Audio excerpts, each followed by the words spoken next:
goodness. Just a lot of craziness with the rhythms in that one.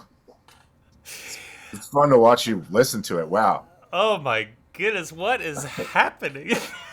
I mean, it's like I could break down some of the parts. It's not, it's just like a certain approach that begets that result, you know?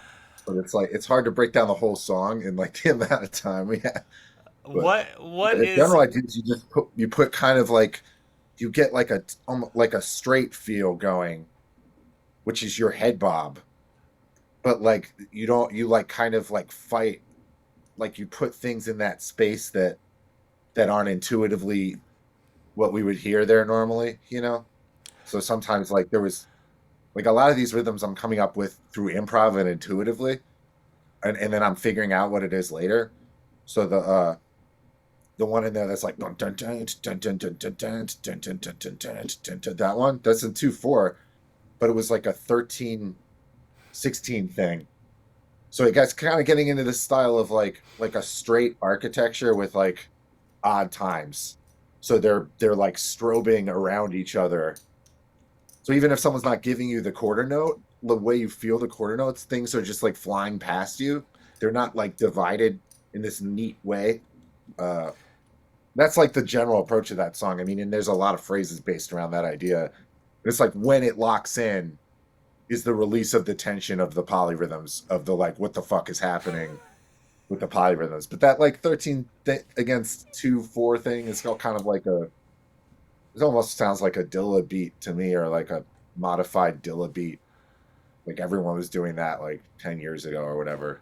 what But that's like a weird version because, you know, also the harmonies are all like kind of 12 tony. Like it's not like it's like no key a lot of the time. So that just adds to the effect, you know? where is the snare? Like it's very like for most of it, it's not on the one. It's just after the one. It's like that. Yeah. Well, right. Or after the two. Yeah. And that's what the flam will always happen. So that's the whole thing of like the 2/4 is like is like they're harmonically together, but like there's going to be a bdat in the middle of that, and that's kind of like the things orbiting, not like subdivided. You know what I mean? Man. All right. Like So we've got Matt Hollenberg here explaining his insane new album. The group is called, is it Shardik or Shardik? yeah, that's right. Yep, Shardik. Yep, Shardik. Okay. And the album's called Cruelty Bacchanal. yep. Matt, it, this record is amazing. And I just Thank you happened to so see much. your Facebook post about it, like right before I was putting together a new playlist. And we played it, and people were going nuts on the stream. It's Oh, that's cool. I missed the stream. That sucks. Oh That's no great no, to it's hear the reactions. Were good.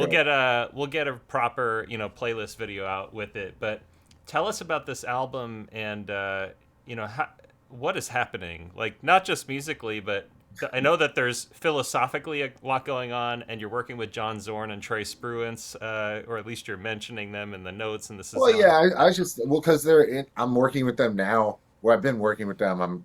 I'm just because they're influencing my perspective in general, and like, yeah, I'm sure like conversations I've had with both of them have influenced this album. I mean, they're not like collaborating with me on the album or anything, but I did just record like a surf record with Trey when I saw you at the Graham Nash show to see our friend Adam Minkoff. But yeah, like so I mean just to listen to either of them talk, there's always like a philosophical element to what they do, and I think that's why it's like kind of transcends technique. And I kind of started to feel since 2020 I'm in like an older headspace than I was maybe 10 years ago, where I was like really maybe a little try hard with like the technique aspect. And now, you know, with Instagram, the culture is very technique and aesthetic forward. And so I felt like philosophy and like meaning was kind of getting lost in that. And so I felt like for me, I really need, even if music fails in this, I like want to hear someone try to give their music a philosophical element, you know. Um, but like, you know, loosely, this is based on, you know, I remember finding out about Diogenes during the quarantine, and then I read a book about him, and he was talking to Alexander the Great, and they're just going on and on, and like Diogenes is living in like a wine barrel with dogs and stuff, and Alexander has conquered like the whole world, and he's like, what can I offer you? I'll give you anything you want. And Diogenes just says, get out of my sunlight, you know. And they go through this whole dialogue where Diogenes breaks down for him that he's like lower than a worm, and that he'll never know friendship, love, or peace or understanding, and he's always gonna have a sword at his neck. He's always gonna look around, behind his back. And I kind of started to see since COVID the sort of seizure of power, the consolidation of power from like Musk and Peter Thiel and of course Trump, but that's sort of incidental, but just more the sort of sociopathic, sort of transhumanist, like monopolist, everything's a monopoly. Like it's kind of this neo serfdom that's happening. It's a very disturbing. And it's sort of also the sort of gleeful cruelty that started to happen socially after COVID that I started to witness just driving around. Like I would see crazy stuff on the highways that I would never see prior to 2020. And it might be my imagination, but and just in the way people began to talk to each other. Then, of course, all the wars. It's like this breakdown kind of that is a terrifying energy that I didn't want to like run away from. I wanted to like fully confront. So a lot of this improv stuff is built in the like chaos of the last 5 years, and then it's kind of constructed and meticulously arranged. But I do this work of like the composition is like a subconscious improv thing, and then it's arranged after the fact. It's not like a heady thing like I'm gonna put 13 over 2 and see I'm clever. It's like it has nothing to do with that. It's like I'll improvise something and then it's like, oh, okay, that's what that is, and then I'll figure out what it is, and then I'll transcribe it and teach it to other people. But I'm not like trying to be clever necessarily. I'm trying to like make music feel differently, where it's like we're kind of in a binary where it's like you're either prog and everything's 13 11 and then 7 and 5, and if you never play in 4 because only plebs play in 4, or you're like this rock guy and you're like everything's in 4 because it's all about feel, man. And it's like why can't you just put them both together? Because then they orbit around each other. Why do I have to pick one? It's like even those two camps, it's like political. And I will say, just working with Trey is like a lot of the music we were recording was just like Strat bridge pickup in 4/4, a lot of open strings in the parts, and just incredible. It's like perfectly detailed, like way more interesting than most prog bands I've ever heard. It's mostly eighth notes. I mean, it's like I just think there's a different type of complexity that I don't get from straight up prog music. And of course, like if you combine classical rhythms and arrangement techniques with rock, you're prog by a certain definition. But I think if you put enough improv in the thing and you kind of are irreverent with it, then it doesn't have to be a straight up prog. It could be some new kind of music. That would be what I would hope. I'm completely with you. I just released a single. Not that this is about me. Like, I want the interview to be about you, but I had this same. Oh, of course. I saw you just put out an album. I need to hear it now. Well, yeah, but there's a song called Dance, and it's built on a backbeat. But I just years ago, maybe 13 years ago, I was just sitting at the computer going like, people like to move to music. So what can you do if you've got boom, da, da, da? Like there's so much you can do with it, and you can layer on this whole universe.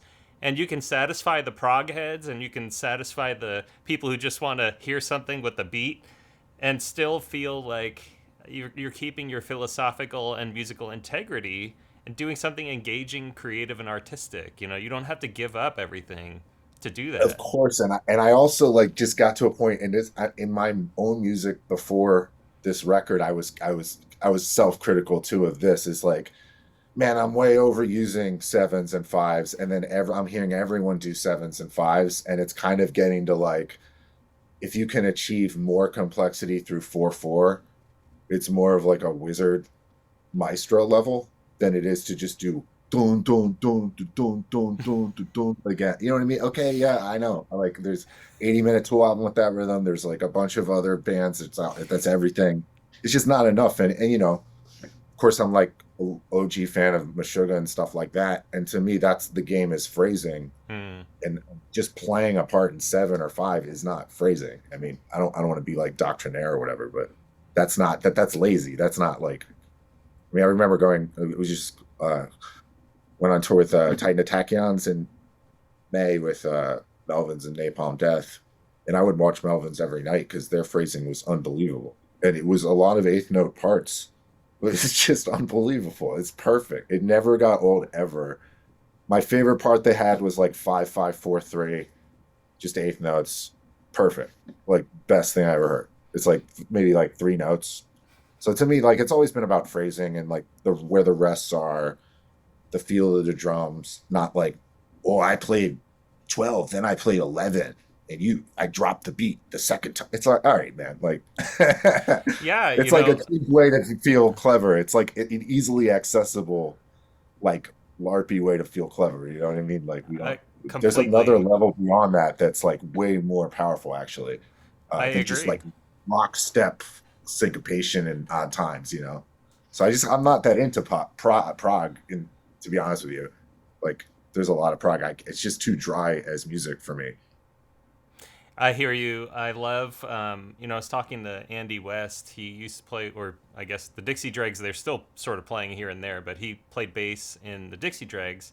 And I asked, we've had a million conversations, but he said, I just like the way music makes me feel. And when when I listen to music, you know, I put those glasses on. It's like, how is this making me feel? And if I just spend all my time like listening and counting and like if the Yeah, numbers are the only thing or the da da da da da exactly. da da da da, it's like okay, that's cool. But when I heard this record, it just kind of felt like a baseball bat to the head because it's got everything going on and there's a real mood going on, a darkness and sort of.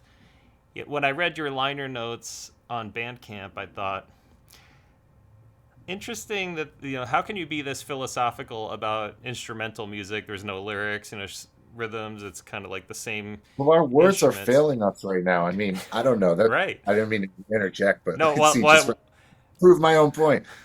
what I But mean like, is, I just see the line online discourse, like the red pill stuff, the gender war, Israel, Ukraine, Trump. It's just it's like bloodthirsty. It's a road to hell, and then yeah. the algorithm is like reinforcing it, and people are really becoming psychotic.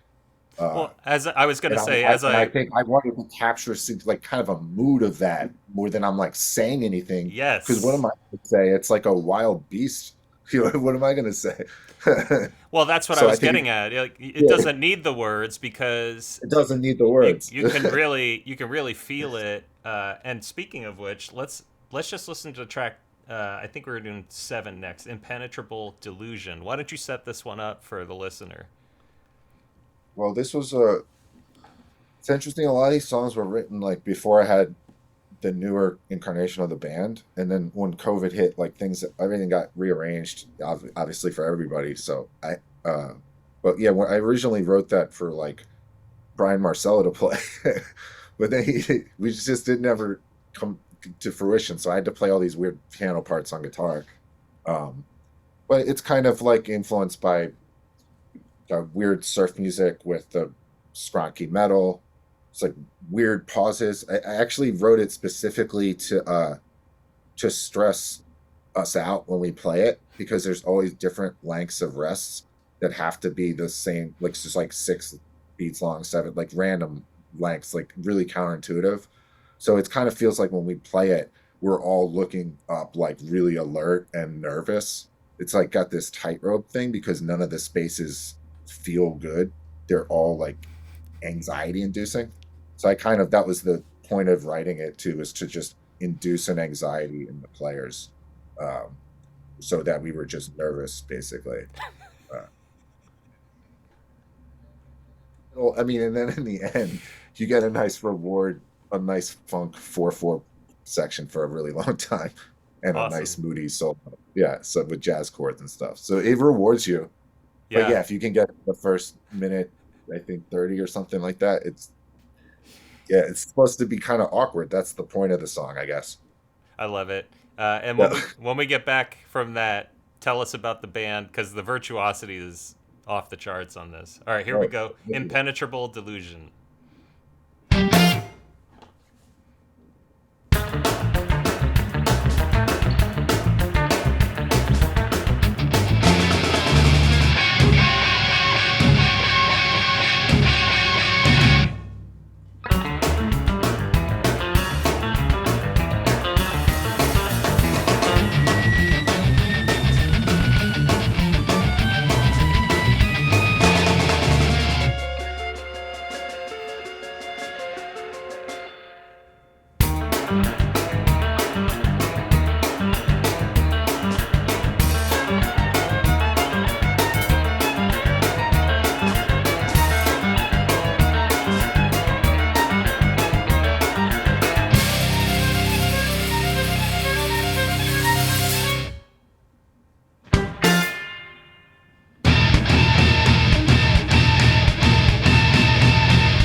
Was that the last? I thought it was the next. Okay, here we go. Last couple notes.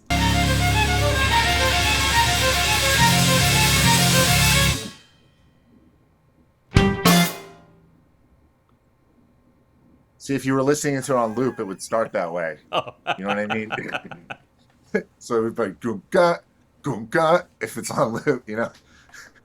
It's a oh stupid man. trickster dorky song. But That's yeah. what's sometimes I come across music and I think this is exactly why I have this channel, like this is just exactly what I had hoped to discover in my life. It's Well, I'm so happy to good. provide. Yeah. Yeah. Mutual beneficial relationship here. Yeah, tell us about this band because they're unbelievable. Well, Sana Nagano, um, I met her in May of 23. I went to see my friend played John Rosen played bass for a band at New Blue, on 10th and C in New York. Um, and I just saw her whole thing. She played with she played her pieces. With her group was called Atomic Pigeons. Um, and I just saw her whole game with the pedals, and she was improvising in these tuplets and rhythms that I was already kind of messing around with. Because I was just feeling very trapped by rock in that it was like using just like triplets, eighth notes, and 16th notes. I was like feeling like hyper like rebellious against that. I was like sick of it. There was this band. People probably know this band, but I really liked Car Bomb because they were kind of pushing the envelope with that, where there Yeah. was like what the tempo was or what the quarter note was or what even they were referencing. Like I was more interested to do stuff like that. But Car Bomb didn't really like influence Shardik specifically, but I just wanted to mess with rhythms that weren't just straight up 16th notes or triplets, basically. Uh, and I saw her improvising with these crazy rhythms, just like on the spot. And so I knew, that she was perfect to do the stuff I had been working on. And then she suggested Nick Jost, who was in Baroness, and I didn't even.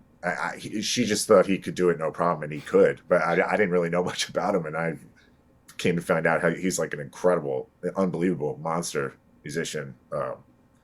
And then Danny Shear, their old band Horse Torso, who still plays from time to time, but like my old band Cleric, we played the last show of the quarantine in 2020. I guess it was the second to last show. We played at Mercury Lounge in New York, and it was with Horse Torso, and like it was the first time I'd seen Danny play, and it was just like it was so undeniable because Horse Torso's music's very strange. It's kind of like a Beef Hardy Stratocaster bridge pickup style.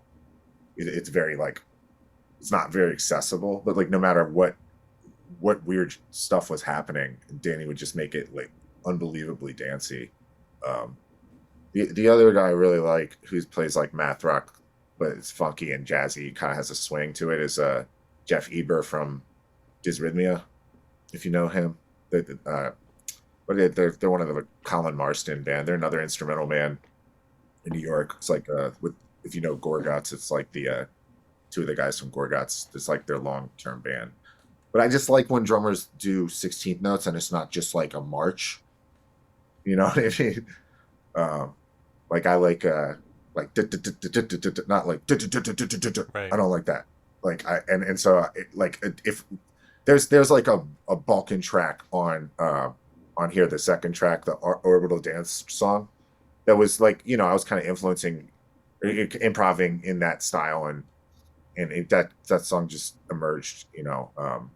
But in the way that Danny feels the rhythms, I don't feel that it sounds like a march, because that's the thing I really want to avoid. A lot of times with these parts, I don't want them to sound like an intellectual exercise. It's cool that this stuff exists, but to really master it, it's like to do it effortlessly, the way you do like a triplet or use a 16th note. And so that's been my goal the last couple of years, is to just get this stuff kind of effortless. and like honestly, they're the perfect people to play it. And then they improvise great together. And Danny and Nick are both from St. Louis, and they grew up together, so they've been playing together for years. So the rhythm section is just perfect. Um, and Danny's amazing with the like all the polyrhythms, the part becoming super clear. I ask him to do some crazy stuff. I'll be like, all right, this song's gonna break him. He's gonna tap out, and it's like, nope, never. And then it's just kind of we don't have to learn anything new for a minute right now. So we're just kind of the songs are becoming sort of punk rock and live and effortless, and it's really a treat to do it effortlessly because I think people are like, whoa, it doesn't take so much energy once we get in the practice has to happen obviously, but you get to a point where it's not that big a deal. That's really exciting, and I think could only be them. I mean, they're truly an unbelievable band. I'm pulling up the Bandcamp page here. Oh, I have the old Reg Blore Bandcamp link. Shardik band. But yeah, just this album is unbelievable. You guys did a great job. It sounds great. It's Oh, thank you. so energetic. It's so fun to listen to. So, highly recommend anyone who's watched this far, go to this shardikband.bandcamp.com, buy the album. It's so good. You won't regret it. And are Yeah, you guys Martin playing? Beach was the one who was the engineer who recorded it and mixed it. He's been there for like a long time at that same studio Hmm. since like the 70s. Uh, but yeah, we're playing this weekend in upstate New York, a couple shows. I saw that. Uh, Yeah. Ithaca? that's all I have booked right now, but I'm talking to festivals for next year and I'm making moves and just keep an eye out. Good. If you follow the Instagram, I'm gonna, that's the best way to follow us probably. Facebook is tough because it doesn't go to the followers. Right. Uh, and yeah, I do not have an email list as of now. If you want to follow me personally, you could just follow my Instagram, which is just list of grievances. It's easy to find. Right on. All right. Yeah. So, let's see. So people can buy it on shardikband.com. It's out on John Zorn's Tzadik label. Yeah, it's on the Bandcamp and Sadiq, and the way to support it in the best way is probably buying it on Sadiq.com or buying it on the Bandcamp. Okay. Either way is great. Yep. That's awesome. But yeah, you can stream it on any platform as well. Yeah. It's so good. You guys did a great job. Really Oh, impressive. thank you so much. Yeah. Thanks for having me All on. right. Let's listen to Orbital Dance as we go. All right, cool.